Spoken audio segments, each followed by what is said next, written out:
Ma'suma, o'zbekning birinchi ayol aktrisasi haqida hikoya. Isajon Sultonning Ma'suma asarini o'qishni tavsiya qilishganida hajmi kichik bo'lganligi uchun ham o'qishga kirishgandim.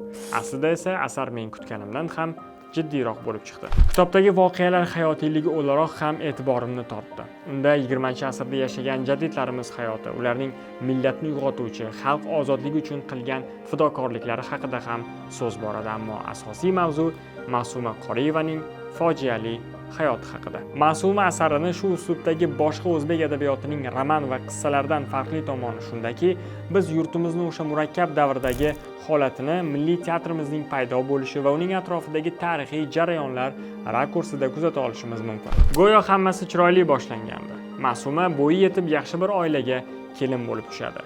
Eri Bositxonga qilgan iltimosi ham amalga oshib, uzoq yillik orzusi teatrda rol ijro etish baxtiga ham muyassar bo'ladi. Ammo shu pok va musaffo hayot osmonida sekin-asta quzg'unlar paydo bo'la boshladi.